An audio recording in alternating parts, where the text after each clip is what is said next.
A group of college friends gathers at an isolated, traditional villa to play a role-playing mystery game. The script in their hands recreates a real unsolved murder that took place at their university years prior.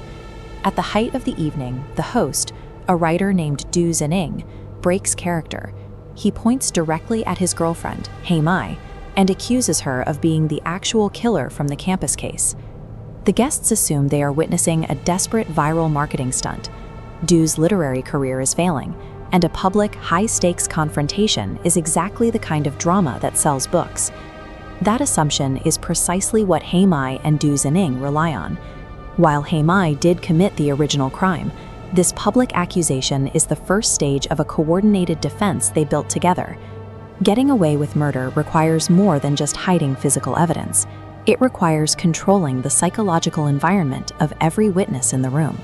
The couple arrived at the villa with two specific goals. Hei Mai needed to permanently launder her guilt for a revenge killing, while Du Zining intended to walk away with a massive financial windfall.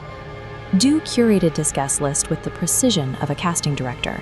He needed a police officer to validate the story, a media professional to frame the narrative, and an emotional wildcard for distraction. The party is a closed-loop system. Feeding specific information to these guests ensures an ironclad alibi and $1 million payout.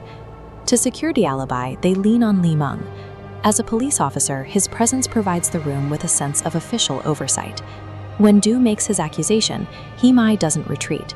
She submits to an informal interrogation right at the table, presenting prefabricated text messages that appear to place her far from the crime scene.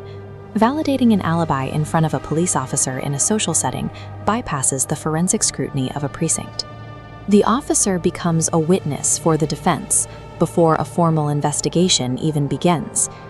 Next, they engage Song Yubin, a media executive who controls the gatekeeping of viral content. Hei Mai plays a secretly recorded audio clip that captures Du and the executive discussing how to stage a scandal for book sales. The guests feel a wave of relief.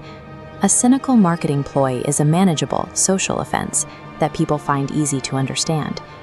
By giving the room a small, embarrassing truth to focus on, the couple makes the much larger criminal truth feel impossible. Providing a satisfying fake motive for conflict insulates the real motive. Once the guests believe they've caught Du in a lie about book sales, they stop looking for his lies about murder. The physical setup in the dining room is just as deliberate. A sharp paring knife sits on a table filled with soft berries and bananas, fruits that require no cutting at all. This is for Guchuan, the lover. He was obsessively infatuated with the girl Hei Mai killed years ago. Du Zining purposely provokes him by callously admitting he watched that girl drown and chose to do nothing. Driven by grief and rage, Guchuan grabs the only available weapon, the knife Du left for him, and attacks. Du stood at a specific distance to ensure the blade would cause a significant, bloody wound without hitting a single vital organ. Effective manipulation doesn't involve forcing an action. It involves building a room where a person's most predictable emotional reflex serves your plan. Du Zining survived the stabbing exactly as he calculated. This timeline reveals the primary objective. Shortly before the party, Du purchased a large accidental injury policy. By provoking a guest to assault him in front of a police witness, he guaranteed a 1 million yuan payout. Simultaneously, the real-life violence at the villa turns his Phelan novel into a viral sensation, driving it to the top of the charts through sheer notoriety. The couple blended her need for revenge with his demand for profit into a single evening. Each institution involved received a narrative it was already prepared to believe.